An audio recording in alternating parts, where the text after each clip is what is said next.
Então, sem mais delongas, vamos iniciar os nossos trabalhos. Quando nós falamos sobre o Estatuto da Criança e do Adolescente, ele é bastante interessante pelo motivo seguinte, que ele é uma espécie, se a gente fosse fazer uma comparação, ele é uma espécie de processual civil, mais o Código Civil, mais o processual penal e o Código Penal em uma única legislação. É como se pegasse essas 4 grandes legislações e colocasse em uma só e falasse assim, é assim que se aplica às crianças e aos adolescentes. Isso significa que o Estatuto da Criança e Adolescente ele é gigantesco e ele trata de diversas ações e vários assuntos que, obviamente, não estão necessariamente direcionados para o campo da educação. Então, quando nós focamos e estudamos o Estatuto da Criança e Adolescente para um concurso de Secretaria de Educação, obviamente, o nosso foco são naqueles artigos que têm link direto com a educação em nosso país. Então, essa única aula teórica, depois dessa aula teórica, nós vamos ter mais uma pequena aula de exercício. Essa única aula teórica é focada exatamente nos aspectos educacionais, que é o que é comum cair em provas de concurso público na área de educação, beleza? Então vamos lá. Vamos começar bem pelo iniciozinho do Estatuto, porque ele nos dá uma definição importante. Primeiro, no seu primeiro artigo, ele vai falar que este Estatuto serve para proteção integral. E aí ele fala, proteção integral, e aí a pergunta é, proteção integral de quem? E aí ele vem responder, proteção integral da criança e proteção integral do adolescente. Então, esse estatuto trata com a proteção integral da criança e do adolescente. Simples, beleza. Só que aí vem uma pergunta. Tá, mas quem é criança? Quem é adolescente? É uma pergunta relevante. E aí o estatuto mesmo vai nos responder ainda no artigo 2º dessa lei. Ele vai dizer que a criança é a pessoa, porque uma criança é a pessoa até 12 anos incompletos. 12 anos incompletos, ou seja, 11 anos, 364 dias. 12 anos incompleto é que ele não concluiu, não completou os 12 anos. Beleza? Então é 11 anos, 364 dias. Essa informação, ela é relevante, beleza? Porque a palavra incompleto tem que estar para você caracterizar a criança. Então, a definição do estatuto é crianças até 12 anos incompletos. Se ela fala até 12 anos e ponto final, o item fica errado. Perfeito? É 12 anos incompletos. Então, isso significa que adolescente é a partir dos 12. Então, quem é o adolescente? Conforme o estatuto, ele vai dizer, o adolescente é a pessoa entre 12 e 18 anos. Entre 12 e 18 anos. Essa é a definição e é ela que você tem que levar para a prova. Ok? Então, adolescente, pessoa entre 12 e 18 anos. Tranquilo? Eu criei uma tabelinha para facilitar então essa nossa comparação do que se encontra no artigo 2º. Quem é criança? Criança de 0 a 12 anos incompletos. Quem é o adolescente? O adolescente é de 12 a 18 anos. Criança 0 a 12 incompleto, adolescente de 12 a 18 anos. Beleza? Tranquilo? Ok. Mas este artigo 2º, ele nos apresenta mais um parágrafo, seu parágrafo único, que é uma informação que, se cair na prova, derruba meio mundo de gente e é extremamente relevante. A questão é, o Estatuto da Criança e Adolescente é para uma proteção integral da criança e do adolescente. Beleza. Mas, porém, todavia, contudo, as regras estabelecidas aqui neste estatuto podem ser ampliadas a pessoas acima dos 18 anos. Ou melhor, entre 18 e 21 anos. Nestes casos, a lei vai falar que, excepcionalmente, o Estatuto da Criança e Adolescente podem ser ali também a referência de proteção para as pessoas entre 18 e 21 anos. Vai estar lá então, ó, excepcionalmente, entre 18 e 21 anos, tá? Na tabelinha que eu criei para você, eu chamei então em casos excepcionais para aquelas pessoas de 18 a 21 anos. Não estamos falando que essas pessoas são adolescentes. O que o Estatuto está dizendo é que este Estatuto pode ser aplicado na proteção dessas pessoas excepcionalmente. Por exemplo, só um exemplo, tá? Só um exemplo. Um adolescente aos 17 anos de idade comete um ato infracional. Um ato infracional é que adolescente não comete crime. O que ele comete, conforme o Estatuto, é um ato infracional. Então, esse adolescente terá uma medida socioeducativa. Tá? Uma medida socioeducativa. Essa medida socioeducativa pode ser de diversas formas. E entre essas formas, pode ser aplicado ali o que é estabelecido, por exemplo, no SINASE, o Sistema Nacional de Socioeducação, e ele pode ir para uma espécie ali, por exemplo, de regime fechado, de uma medida socioeducativa em um regime fechado. Só que o Estatuto é claro que essa medida em regime fechado não poderá ser superior a 3 anos. A 3 anos, beleza? Então, se este menor, este adolescente, ao cometer esse ato infracional e o juiz da Vara da Infância e Juventude disse que ele iria iniciar uma medida socioeducativa em regime fechado, o juiz só diz o momento que inicia. Sabe-se que não poderá superar 3 anos. Tranquilo? Tá? Mas não diz o tempo que ele vai ficar. Sabe-se que não superar 3 anos. E aí ele entrou aos 17. No próximo ano ele faz 18. No outro ano ele faz 19. Enquanto ele estiver na medida socioeducativa, mesmo com 19 anos, ele ainda pode estar em uma medida socioeducativa. Então, neste caso, por isso, ó, excepcionalmente, neste caso, esse é um caso que, excepcionalmente, essa lei será também a base para tratar pessoas de 19 anos, de 20 anos, de até 21 anos de idade. Por exemplo, nas medidas socioeducativas iniciadas anteriormente a eles completarem 18 anos. Beleza? Tranquilo? Fechou? O que a gente tem que levar para a prova? Basicamente, é a regra das idades. Criança, 0 a 12 incompletos. Adolescente, 12 a 18 anos. E, excepcionalmente, o Estatuto pode ser base para também proteger pessoas entre 18 e 21 anos. É essa informação que tem que levar para a prova, porque é essa informação que cai. De boa? Ok.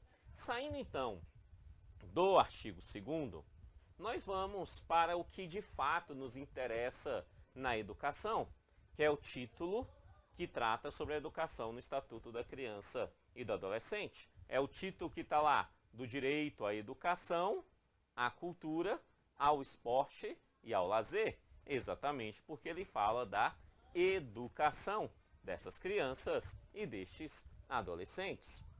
Tá? Este título se encontra aí com uma gama de artigos interessantes, e são esses artigos o nosso foco em concursos da Secretaria de Educação.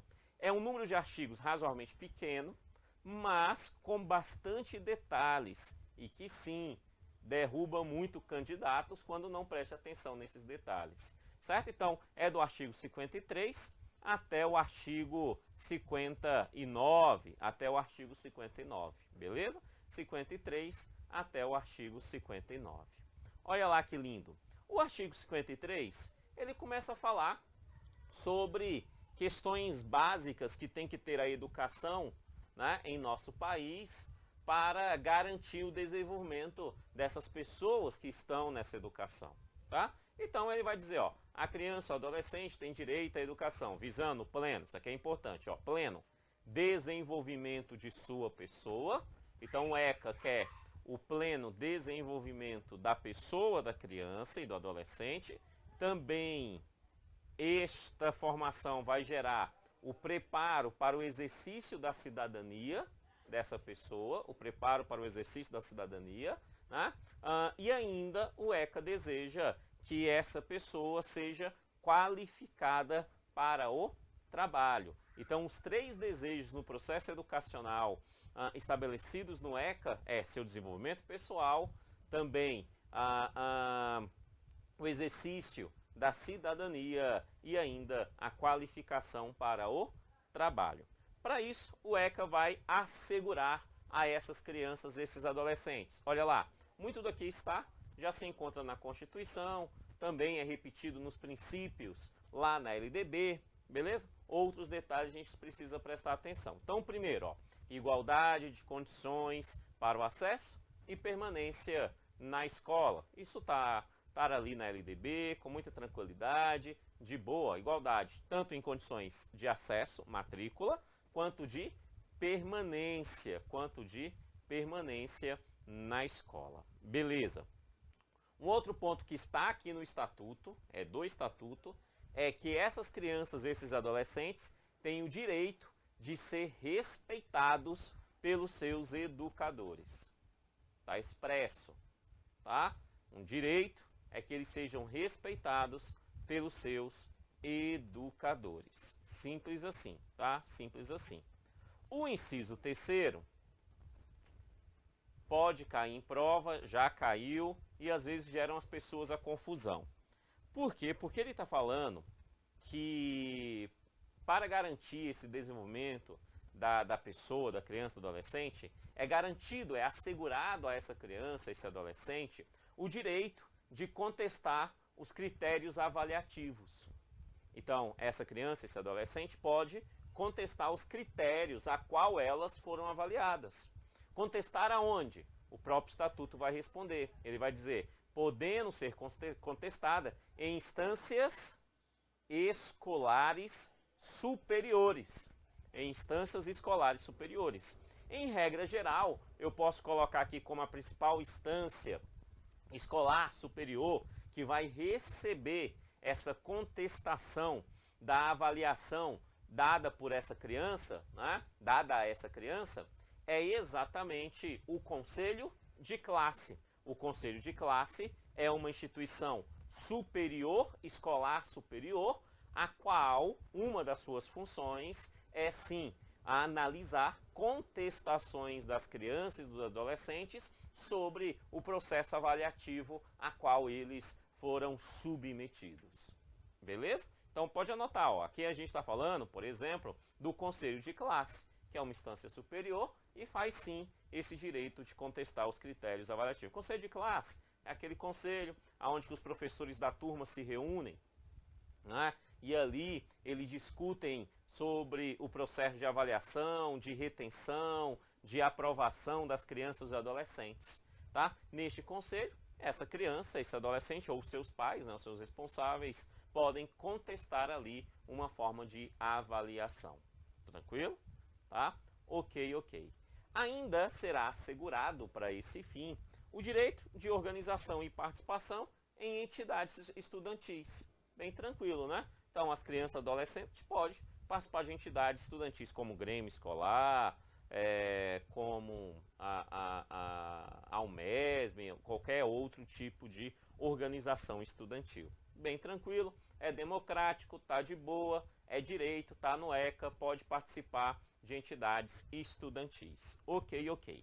Aí eu cheguei em um ponto que cai em prova.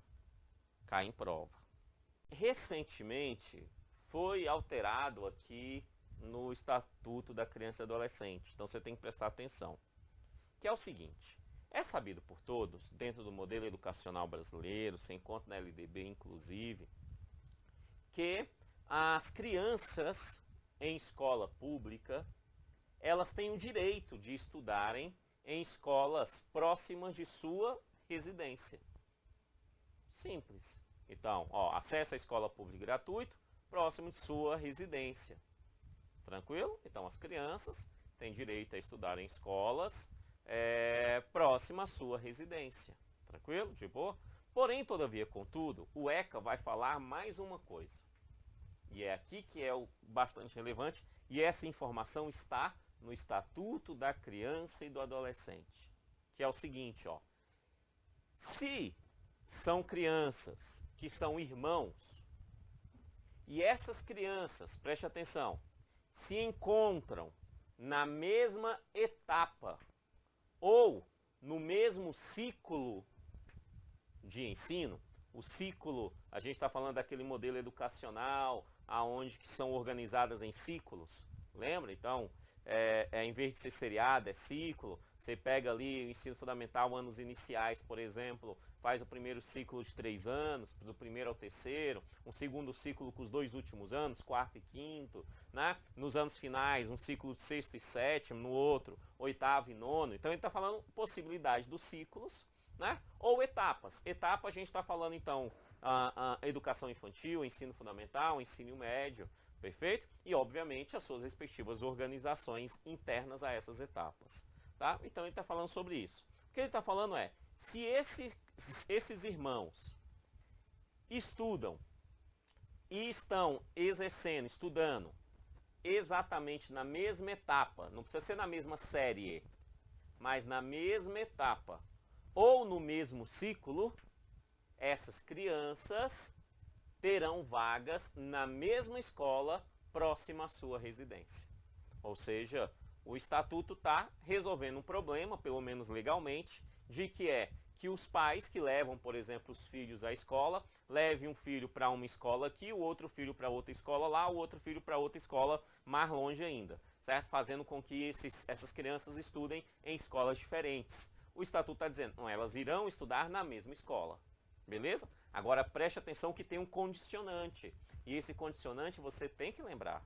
O condicionante é que essas crianças estejam na mesma etapa ou no mesmo ciclo. Isso é óbvio, né? Isso é bastante óbvio. É óbvio que tem que ter esse condicionante, tá? Se estão em etapas diferentes e o local onde que as escolas são ofertadas, são organizadas em etapas diferentes, não faz sentido a escola ser replanejada todinha para atender ali 2 irmãos, né? Não. Mas se estão na mesma etapa e no mesmo ciclo, estudam na escola mais próxima da residência ali ao mesmo tempo. Beleza? Ok. Depois, vai ter um parágrafo único, né, sobre o artigo 52, que fala direito dos pais ou responsáveis, de ter ciência do processo pedagógico. Sim, os pais têm o direito de ter ciência do processo pedagógico, tá? Direito, bem como participar da definição das propostas educacionais. Amados, gestão democrática na veia, né? Os pais têm o direito de participar das propostas educacionais, da definição das propostas educacionais. Bem tranquilo. Né? Artigo 53A é extremamente importante, é um artigo novo aqui no Estatuto da Criança e Adolescente. Esse artigo, inclusive, também acrescenta um artigo na LDB. Né? A mesma lei que acrescenta esse artigo aqui no Estatuto vai acrescentar ali na LDB essa mesma afirmação, que é a informação de que os estabelecimentos de ensino precisam fazer trabalhos, programas de conscientização e prevenção ao enfrentamento do uso de dependências, né, do uso de droga e dependências de drogas ilícitas. Beleza? Então, tem que fazer um trabalho de conscientização e enfrentamento e uso do uso, né, ao uso de drogas ilícitas, beleza? Lá na LDB, fala que isso é uma função do estabelecimento de ensino, da instituição de ensino. A LDB fala somente da instituição de ensino. Quando nós passamos lá pela LDB, nós vimos esse artigo lá. O Estatuto da Criança e Adolescente, ele vai um pouquinho mais além, porque ele é mais abrangente do que a LDB. Ele vai falar, sim, isso é função da instituição de ensino. Mas, porém, todavia, contudo, além da instituição de ensino, isso também é função de clubes e agremiações recreativas. Qualquer clube e agremiação recreativa, mas os institutos de ensino, as instituições de ensino, precisam fazer um trabalho de combate ao uso de drogas ilícitas. Bem tranquilo, de boa, show. Aí, nós chegamos no artigo 54, e este artigo ele é composto por diversos detalhes que é bem importante a gente prestar atenção, principalmente em comparação com a Lei de Diretriz e Base da Educação Brasileira, minha, sua, nossa queridíssima e amadíssima LDB. O artigo 54 ele vai falar sobre o dever do Estado. Dever do Estado. Então é dever do Estado assegurar a criança e o adolescente. Qual é o dever do Estado conforme o ECA? Olha lá, que o ensino fundamental seja obrigatório, inclusive, e gratuito, né? Obrigatório e gratuito, inclusive para os que não tiverem acesso na idade própria. Ótimo, ótimo, o ensino fundamental é obrigatório e gratuito, inclusive para os que não tiveram acesso na idade própria, educação de jovens e adultos, né? Modalidade de educação de jovens e adultos. Ótimo, perfeito, de boa, tranquilo, tá tranquilo. Porém, quando nós vamos lá na LDB, a LDB é taxativa, ela vai dizer que é dever do Estado garantir toda a educação básica. A toda a educação básica. A toda a educação básica. E ele vai citar até a idade, ele fala assim, ó, aos 4 e aos 17 anos. Dos 4 aos 17 anos, ou seja, não é bem toda a educação básica, mas dos 4 aos 17 anos. Da educação básica, é isso que diz lá, né? Da educação básica dos 4 aos 17 anos, ou seja, a partir da pré-escola, indo até o ensino médio. Então, a obrigatoriedade e a gratuidade que se encontra na LDB, atualmente entra pré-escola, ensino fundamental e ensino médio. O ECA, que é uma legislação mais antiga do que a LDB, o ECA, por sua vez, quando ele vai estabelecer isso, ele fala ao ensino fundamental. Ao ensino fundamental. Beleza? Então, o ECA está falando da obrigatoriedade só do ensino fundamental, atualmente 9 anos, do 1º ao 9º ano, e a LDB amplia isso, tá? A LDB amplia isso. Professor, como eu respondo? Simples, o examinador vai dizer ao candidato lá, questão de Estatuto da Criança e Adolescente. Se é do Estatuto da Criança e Adolescente, tem que ser conforme está no ECA, tá? Questão da Lei de Diretriz e Base da Educação Brasileira, tem que ser conforme está no LDB, simples assim, certo? O examinador não citou a legislação, mas ele falou assim, questão conforme a legislação nacional sobre educação, só fez isso, certo? Qualquer uma das duas está correta, tá? Porém, todavia, contudo, fique com a mais completa sempre, e neste caso, a mais completa é a LDB, que vai falar da educação básica dos 4 aos 17 anos. Beleza? Fez a comparação? Então, ECA, ensino fundamental, gratuito e obrigatório. LDB, pré-escola, ensino fundamental e ensino médio. De boa? Show. Aí depois ele vai falar, olha, essa educação ela deve ser progressiva e extensão dessa obrigatoriedade ao ensino médio. O ECA ainda está querendo que seja extensiva ao ensino médio. O ECA ainda não está dizendo que é obrigatório no ensino médio. Ele fala, será extensiva. Aí vem a LDB e fala, já é do ensino médio, já é obrigatória do ensino médio. O ECA está falando apenas que ela será extensiva. Bem tranquilo. Depois vai falar que terá atendimento educacional especializado, né? Educacional especializado aos portadores de deficiência, preferencialmente na rede regular de ensino. A preferência continua sendo na rede regular de ensino, e sim terá um atendimento educacional especializado. Essas pessoas também tá na LDB. Única questão aqui é que ela usa um termo antigo, um termo não mais utilizado. Ela fala assim, aos portadores de deficiência. Não, o termo utilizado atualmente é pessoa com deficiência e não portador. Tá? Pessoa com deficiência, aí a LDB acrescenta pessoa com deficiência, transtornos globais do desenvolvimento, pessoas com altas habilidades e superdotação. É o que a LDB trata. Beleza? Aqui ele vai usar especializado, educação especializada, preferencialmente na rede regular de ensino, de boa, aos portadores de deficiência. Ok. Aí chega no inciso 4º, para garantir, né, dever do Estado, O Estado, então, irá garantir atendimento em creche e pré-escola às crianças de 0 a 5 anos de idade. Beleza.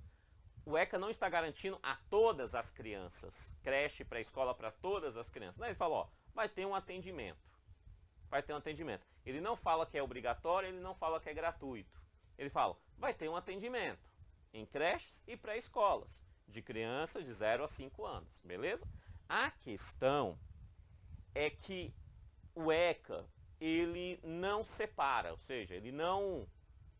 E para ele, quando ele fala creche e pré-escola, ele não diz o que é creche e ele não diz o que é pré-escola. De boa? É a LDB que vai nos dar essa informação. Então a LDB vai dizer, olha, creche é para as crianças de 0 a 3 anos e pré-escola para as crianças de 4 e 5 anos. Então essa informação está lá na Lei Diretriz e Base da Educação Nacional. Beleza? O ECA só fala atendimento em creche e pré-escola. Ponto. Ele não fala a idade nem nada disso. Creche e pré-escola. De boa. Depois ele vai continuar falando, né, que para o dever do Estado, então, garantir o acesso a níveis mais elevados de ensino, de pesquisa, criação artística, segundo a capacidade de cada um. Está lá nos princípios da educação da LDB, exatamente assim. Também ele vai falar que é necessário dar oferta no ensino noturno de forma regular, ou seja, não necessariamente na educação de jovens e adultos, mas de forma regular, né, adequada às condições do adolescente trabalhador, né, adequada ali ao adolescente trabalhador, bastante tranquilo, tá? E aí, ele nos dá mais uma informação, que você tem que fazer essa comparação. Lá na LDB, nós vimos que para garantir que haja acesso e permanência das crianças, o Estado tem como dever ofertar ali algumas ações suplementares, né, alguns programas suplementares. Nós vimos que esses programas suplementares, para toda a educação básica, é de alimentação, transporte, é ainda de assistência à saúde e ainda de material didático escolar, né, de material didático escolar. Nós vimos isso lá na LDB. Beleza, tal. Só que a LDB, quando fala sobre isso, a LDB fala para educação básica. No ECA vai falar isso também, vai falar dessa competência de programas suplementares ofertadas pelo Estado. Tá? Ele falou atendimento ao ensino fundamental de programas suplementares, material didático escolar, transporte, alimentação e assistência à saúde. Mas perceba que aqui no ECA ele fala no ensino fundamental. A LDB já amplia e fala na educação básica. Então esses programas suplementares na LDB é para a educação básica, tá aqui na minha observação, ó, tá? Enquanto para o ECA, esses programas suplementares é para o ensino fundamental. De boa? Ok. O parágrafo 1º deste mesmo artigo é um Ctrl+C, Ctrl+V daquilo que está na Constituição Federal. Tá? E quando cai em prova, derruba uma pancadinha de gente, principalmente pessoas que não leram a Constituição Federal e não têm domínio dessas terminologias. Que é o seguinte, ele fala assim, ó, o acesso ao ensino é obrigatório e gratuito, né? E é de direito público subjetivo. Direito público subjetivo. É isso, ou seja, a educação pública e gratuita em nosso país, conforme está no ECA, conforme está na Constituição, conforme está na LDB, é de direito público subjetivo. Subjetivo. O examinador gosta de colocar exatamente esse termo, direito público subjetivo, porque muita gente vai falar assim, tá errado, porque não é subjetivo, isso aqui é algo objetivo. Lógico que é objetivo, não é subjetivo, não, mas está expresso subjetivo. E o que é um direito público subjetivo? Direito público subjetivo é aquele a qual é dever do Estado ofertar.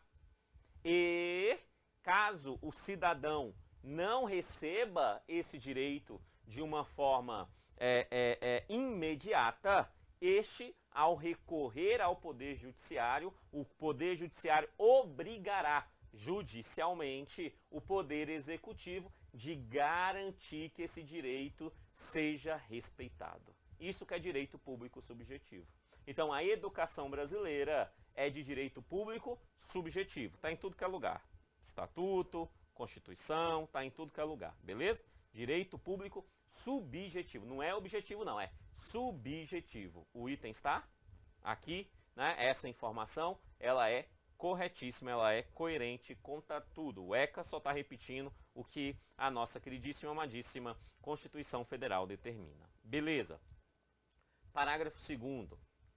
O não oferecimento do ensino obrigatório pelo poder público, sua oferta irregular, importa responsabilidade à autoridade competente. Óbvio, né? A responsabilidade competente será responsabilizada, óbvio. Compete ao poder público recensear, é o censo, tá? É o censo, certo? Esse recenseamento ele é obrigatório, é o censo escolar. Sempre, sabe aquele censo do IBGE, que as pessoas vão nas casas, tal? Existe um censo dentro da própria escola, é o censo escolar. Tá, que cada sistema de ensino tem que fazer e encaminhar para o Ministério da Educação para fazer uma análise global sobre o modelo educacional brasileiro. Então, aqui o ECA está dizendo que é importante que o poder público faça esse recenseamento dos educandos do ensino fundamental. O ECA, novamente, só fala aqui no ensino fundamental. Beleza? De boa. Né? Fazendo chamada e zelar junto aos pais o responsável pela frequência na escola. Bem tranquilo. 55. Os pais ou responsáveis têm a obrigação, pai é obrigado, a matricular seus filhos ou pupilos na rede regular de ensino. Né? Os pais são obrigados, conforme o ECA, artigo 55. Lembrando que para o ECA é o ensino fundamental. Né? É o ensino fundamental aí. Beleza, beleza. Aí nós chegamos no artigo 56, que é, nos últimos anos, o artigo mais cobrado em prova da educação que pede o Estatuto da Criança e Adolescente. Isso, esse artigo aqui. Este artigo, ele é extremamente importante. Tá? Extremamente importante. A chance dele cair na sua prova é gigante. Então, preste bastante atenção no que aqui se encontra. O artigo 56, ele fala assim, que os dirigentes dos estabelecimentos. Dirigente do estabelecimento é o diretor. Beleza? Os dirigentes do estabelecimento. Aí ele vai falar de ensino fundamental. Então, preste atenção. Ó. É do diretor do estabelecimento de ensino fundamental. Da escola de ensino fundamental. Ensino fundamental. É o que está no artigo 56. Comunicará ao Conselho Tutelar. Conselho Tutelar, que é municipal. Esse dirigente irá comunicar ao Conselho Tutelar. Se na escola dele tem ensino fundamental, ele deve comunicar ao Conselho Tutelar, e quem é que comunica? O dirigente, não é o professor, é o dirigente. Irá comunicar o quê? 3 coisas ao Conselho Tutelar, 3 coisas. Primeira coisa, maus tratos envolvendo seus alunos. Maus tratos envolvendo seus alunos. Tem que comunicar. Segunda coisa que tem que comunicar, reiteração de faltas injustificadas e evasão escolar. Está tendo reiteração de faltas injustificadas, está tendo evasão escolar, tem que comunicar ao Conselho Tutelar. Beleza? E por fim, mas não menos importante, também tem que comunicar ali os elevados níveis de repetência. Tem que comunicar os elevados níveis de repetência. Então vamos devagar. Quem é que comunica? Isso, dirigente. Dirigente da onde? Isso, do estabelecimento de ensino fundamental. Comunica para quem? Isso, para o Conselho Tutelar. Primeira informação. Comunica o quê? 3 coisas. Quais são? Primeira, maus tratos envolvendo seus alunos. Segundo, faltas injustificadas e evasão escolar. E terceiro, elevados níveis de repetência. É isso que ele comunica. De boa? Tranquilo? Você tem que lembrar disso. Você precisa lembrar disso para a hora da prova. Porém, tem uma informação que, se o examinador cobrar, derruba meio mundo de gente. E eu criei uma tabelinha para facilitar essa compreensão. Que é o seguinte, ó. Quando que o diretor vai informar maus tratos envolvendo seus alunos? Essa é a pergunta. A resposta é imediatamente. Ou seja, Assim que o dirigente da instituição de ensino fundamental tem a informação sobre os maus tratos, tem a informação, imediatamente ele tem que comunicar ao conselho tutelar. Simples assim. Beleza? Fechou? Show. Um outro, quando que o dirigente da instituição de ensino fundamental tem que comunicar ao conselho tutelar sobre os elevados níveis de repetência? É assim que ele souber qual é o nível de repetência daquele ano. Tá? Ele descobriu ali que é um elevado nível de repetência naquele ano, imediatamente ele precisa informar ao conselho tutelar. Imediatamente, ele tem que informar o conselho tutelar. Beleza isso? Tranquilo. Mas, professor, no texto da lei não tem essa palavra que tem que ser de imediato. Não tem mesmo. Não tem mesmo. Mas é assim que eu quero que você perceba. Que maus tratos e elevado nível de repetência tem que informar ao conselho tutelar de forma imediata. Por quê? Porque ele vai falar sobre a reiteração de faltas injustificadas e de evasão escolar. Perceba que neste caso das faltas, né, da reiteração de faltas injustificadas e de evasão escolar, ele não precisa informar imediatamente. Não, porque o estatuto deixa claro isso. Ele fala assim, não, neste caso, faltas injustificadas e evasão escolar só será comunicado ao conselho tutelar depois de esgotado todos os recursos escolares. É necessário, primeiro, esgotar os recursos escolares para resolver essas faltas injustificadas, para resolver essa evasão escolar, para só depois informar o conselho tutelar. Entendeu? Então, primeiro tem que esgotar, primeiro tem que tentar a escola resolver os recursos escolares. Não resolveu? Aí sim, as faltas injustificadas e a evasão escolar será encaminhada ao conselho tutelar. Beleza? Tranquilo? Show! Mas perceba também que a LDB, quando fala, ou melhor, o Estatuto da Criança e Adolescente, quando fala dessas faltas injustificadas, encaminhadas por conselho tutelar, não fala em quantas faltas. Não fala. Então ele só fala assim, ó, no artigo 56. Os dirigentes de ensino fundamental irão comunicar ao conselho tutelar reiteração de falta justificada e de evasão escolar, esgotados os recursos escolares. Só fala isso. Só fala isso. Mas precisamos fazer uma comparaçãozinha aqui com a LDB.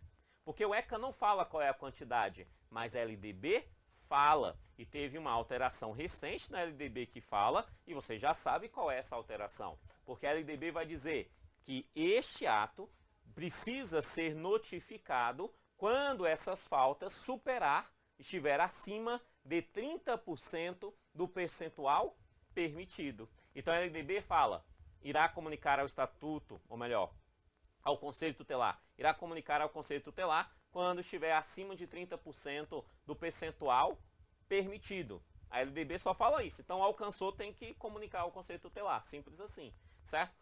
O ECA, não, o ECA vai falar, tem que comunicar ao conselho tutelar, não me fala em quantidade, o que é falta injustificada, qual é o limite, não me fala o que vai caracterizar aí o limite dessas faltas injustificadas, não tem isso, certinho? E ele fala, primeiro você tenta resolver dentro da própria escola, não resolvendo, aí sim você comunica ao conselho tutelar. Então uma coisa é uma coisa, outra coisa é outra coisa, para fins de prova. Se é conforme o ECA, reiteração de faltas e evasão, precisa primeiro tentar a escola resolver, não resolvendo, comunica o conselho tutelar.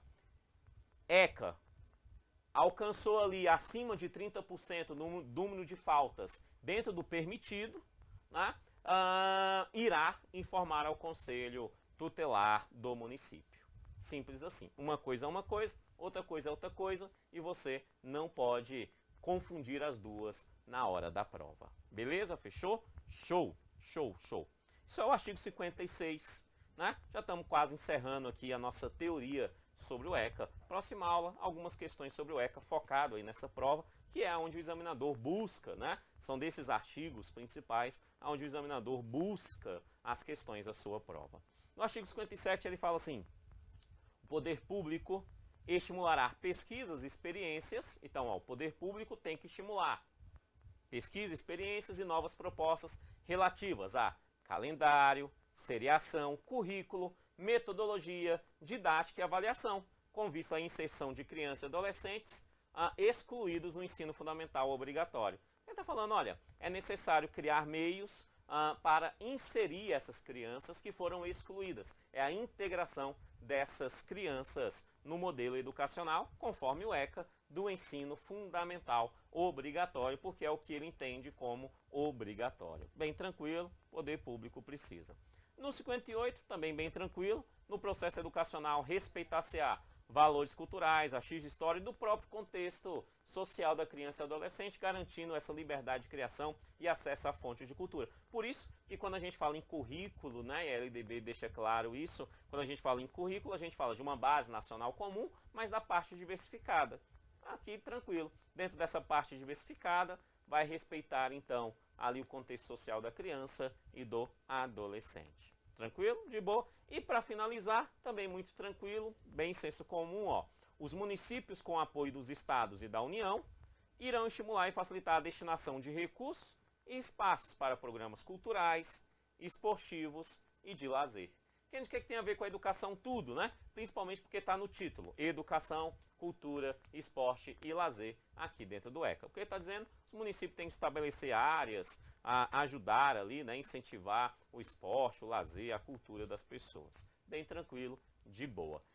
Esses são os principais pontos quando a gente fala de ECA, focado em um concurso para secretarias de educação. Próxima aula nós vamos responder algumas questões aqui sobre o ECA, para ficar claro em nossa mente e não sejamos enganados pelo examinador. Muito obrigado, que Deus abençoe e até a próxima aula. Valeu, tchau, tchau.